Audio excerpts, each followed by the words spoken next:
na vie il faut bien vous aller éduquer moko azokende koloba koti na salon soki na salon ya police na soda atambona na équipe bateau bazali kofinga président à l'époque et bateau ba dirigeant pendant 18 ans les lois okende kotambola koti na rido moko boye soit na mousquetaire o chilom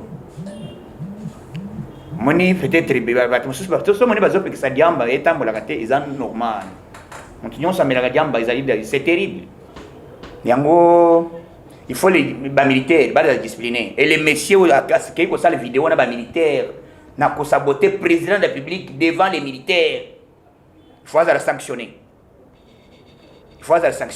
militaire il faut les monter bosser pour ça exemplaire militaire azamutu ya okoti lupango mutu teke wana besoin rêver yamona senga na auditorat militaire à l'endroit dossier oui Union européenne à l'unanimité bakem sika ba lobby il faut pas voir mais panique continue quand il y a FCC Zandeni Denis Mukwege pourquoi ça na délégation à président de la République pourquoi baké ko voter ba plus de 27 pays il y a Union européenne va décider va voter à l'unanimité pour bacha cour moko international et banda kokanga bakuluna en cravate awa ici en RDC et puis balobi bazali prêt à soutenir Félix Tshisekedi Tshilombo ti mongolais saboya Correcteur News TV awande correction ya ba news tout donc awande on assure quoi suivez Correcteur News TV.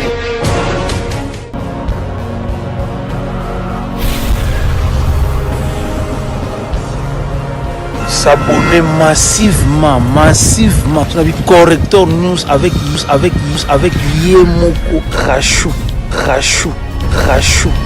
la caramel check c'est pas pareil. Bonjour à tout le monde lelo tozawana nini il fallait tout le bas tozana makamoko et là il faut te faire cette explication il y a dossier à banco et bato bazolo bao ezali banque non il y a my god rêve explication nango ezali ndenge nini dossier ezali ndenge nini tozana niveau nini tokolebela yango et puis nazana dossier moko ya parcelle ya mama Kifuta azali âgé ya 90 ans lupango na ye ezali wapi ezali na avenue Libération numéro 22 quartier camping commune d'Engaliem tokobeta masolo wana na ko répondre puisque bato mosusu na vie il faut bien vous aller éduquer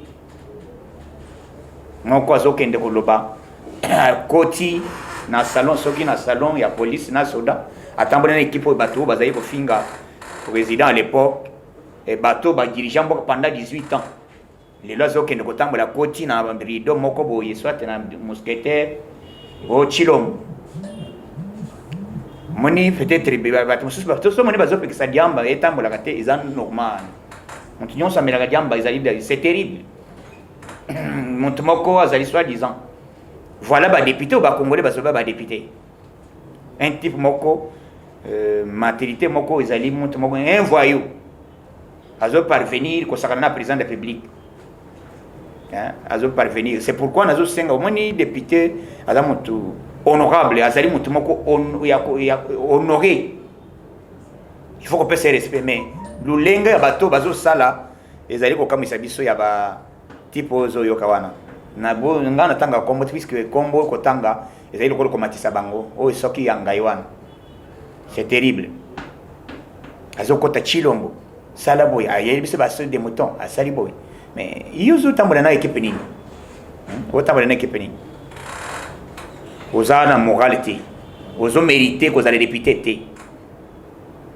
tozo yeba ça fait 2 semaines rentrée parlementaire et salamité qu'est-ce qui c'est ezali ko approuver ezali kamonini rentrée depuis rentrée parlementaire et salami mais plénière et salamité pendant 2 semaines tokoyeba to yebite soki nini bazoko lukozela to yebite explication liboso ezali boyeba que nani nazana dossier oyebi président de la République tango à côté na pouvoir alobaki akosala ba congolais ba millionnaire akosala bacongolais bamillionnaire et puis bamillionnaire ndenge nini président asengi congolais nyonso oyo asalaka commerce apesa climat moko d'affaires ya congolais nyonso ayeba s'exprimer azala au moins na masolo mais lelo vous allez regretter comment makambo ezali kosalama tala bazali ndeko na biso moko Serge Kasanda. C'est un Congolais. Aye na idée nini na mboka na biso, aye na mboka na biso ne loko yo bazo benga my god rêve. My god rêve eza banque te.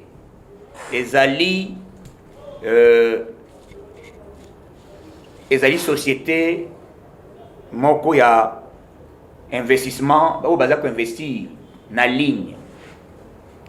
Ezali ba acheter ya basombaka or.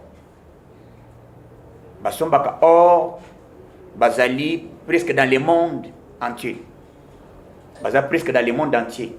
Mais c'est la toute première fois et loko anesala puisque média mingi ba makamo mingi sala makamo mingi na faire na ligne. Sur internet, moto asali à côté directement, azo sala azali ko investir na ligne.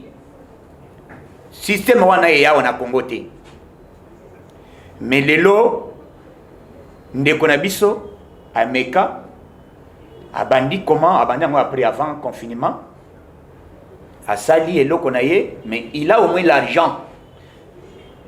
Ye azo sala ko azo aider banque na biso. Mbongo na ye compte na ye eza na banque centrale. Mbongo na eza na banque centrale maintenant tant que bato bazo ya ko investir par ligne ezali bato bacheter bazali na provision ya 7 ans. Provision ya mbongo ata olie ndenge ni mbongo na yo. Mais aujourd'hui eloko to kamwe to moni banque ozoyoka banque ezali tozo mona ba anti-valeur. Banque centrale a pesi instruction que bakanga compte ya Serge Kasanda pour crise ya balobate au moni mutango a escroquer batu asali boy. Il a son argent. Et puis mbongo wana bazo kanga ezali mbongo ya batu ba o investir. Ye azali wana azali ko faciliter ba banque. Ya bomba ka mbongo ten. Ya azali ko faciliter ba marché pour besoin des comptes. Ezali par exemple ozali ofongoli lokola compte WhatsApp. Nyana silveka WhatsApp. Puisque WhatsApp ezali na mokolo na moi fongoli ezali c'est une entreprise. Mais nani akoyeba keke nani akoyiko gérer WhatsApp. Yango asali entreprise na ye.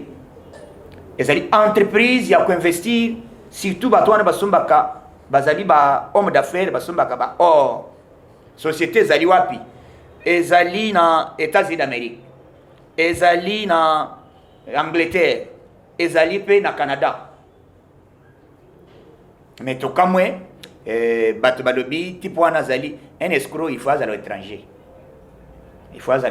peut-être à ça là mais congolais pour ça les loko bongo anyoko le peuple na yemoko et kuki ko sala maté yango tozo senga président de la République garant de mon fonctionnement yonde olobaki ke ko misa ba congolais ba millionnaire nazana ba camarade nazana bato ba fongoli ba compte ba fongoli compte na my god rêve bazo retirer par jour mususu par jour ils allaient $10 soko investir au $500 ozo retirer $10 nazana moko azo retirer $20 par jour a $1,000 ni lokola fachi azali ko rêver apesi alobaki ke ba congolais ba koma ba millionnaire il faut étouffer lokoyo c'est par là tozo yebisa bato oyo ya banque centrale boy to yebe plan na bino na banque centrale soko chembongo na yo soko che 30,000 mama zawa na zone na fin de l'année ayo ko retirer $300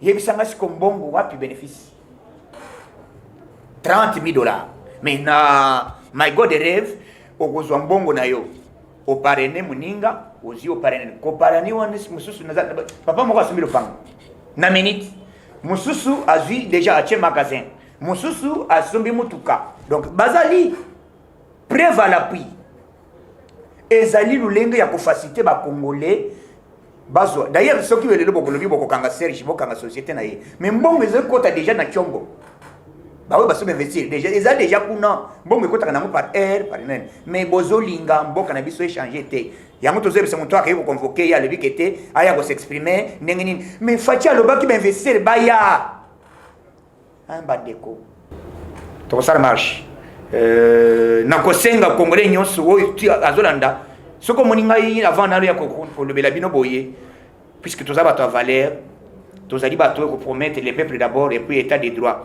na linga ki avant na loba na kinda ki na vérifier si réellement il ko ngezali ko exister ezali ya vrai ezali ya solo na oti kuna na moni réellement na moni que il y a du sérieux et mutu nyonso chaque heure akenda ko retira kambongo ndelo ko moni na bengi na yebisi bino ke congolais nyonso bo comprendre mentalité ba congolais ba bazotona ke mboko ezo changer te tozana nzala mais mutu ameni quelque chose o ezali que mutu avangi na téléphone na ye mbongo ezo kota chaque semaine azozo temps ya kwenda ko retirer siko bazo bloquer ye ndeko yoyo téléphone ye mbongo yango ekoti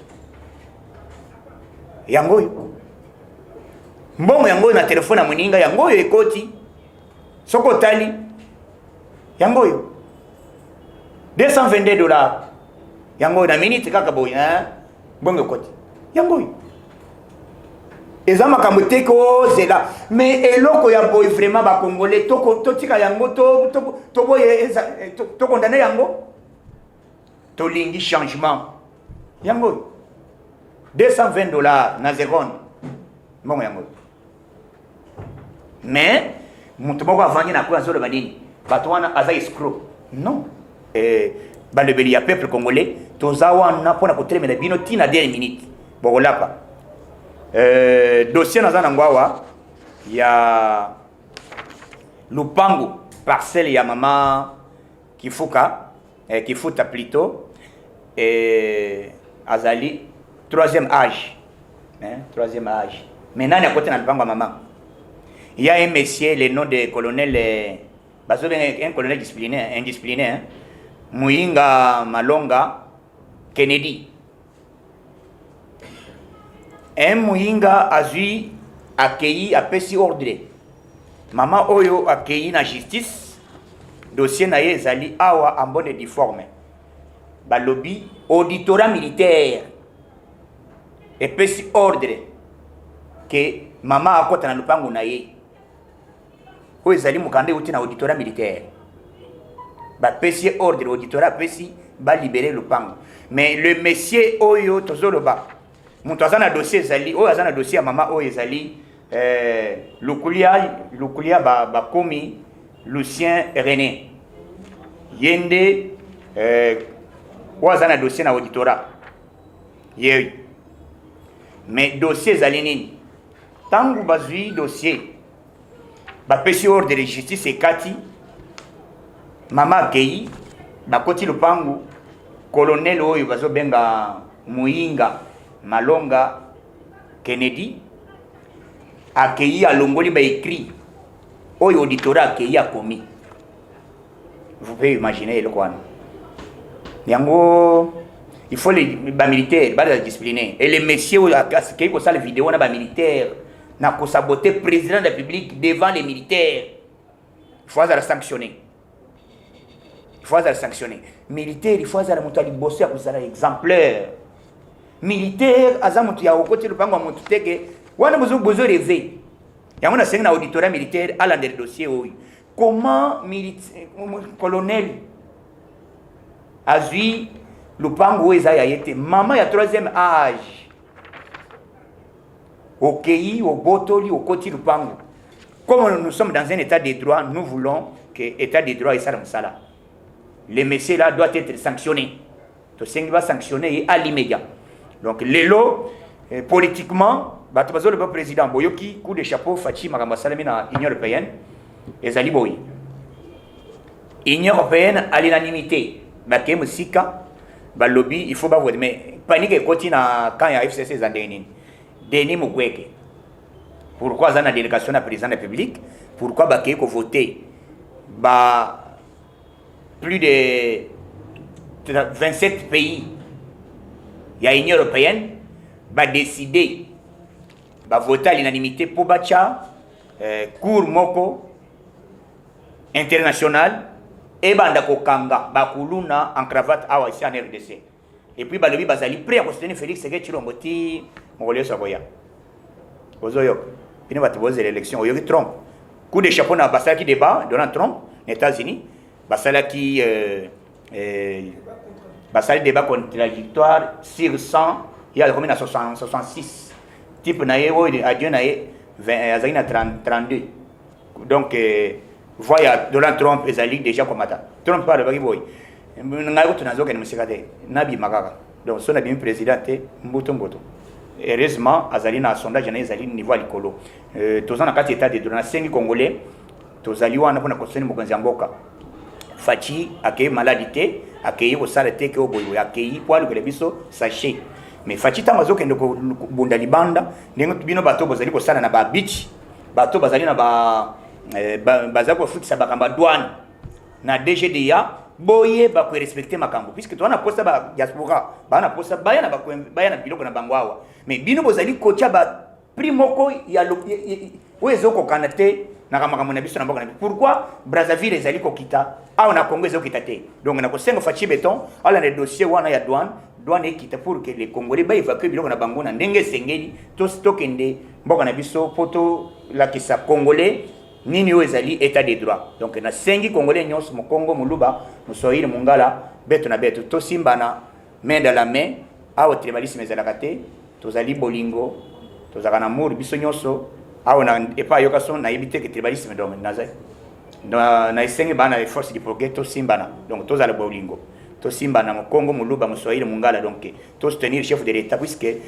vision ya Fachi ezali que Congo amona azala a comme millionnaire. Donc, l'année prochaine, Fachi vous allez officialiser na titre ya président ya Union africaine. Il y a une façon que ça y a qui coûte déjà programme naé pour que moi izo banda déjà au Japon, awa pont Brazzaville, Kinshasa ti Cameroun. OK na vérité na Cameroun. Nyata bo retour ya kabayo gason. Merci beaucoup nzamba pambola bino. Je dis vous remercie. Correcteur News TV, awande correction yaba news tout. Donc, awande, on assure quoi. Suivez Correcteur News TV.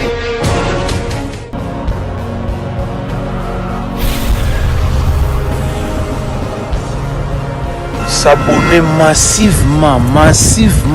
Correcteur News avec Yemoko Rachou. La caramel. Check, c'est pas pareil.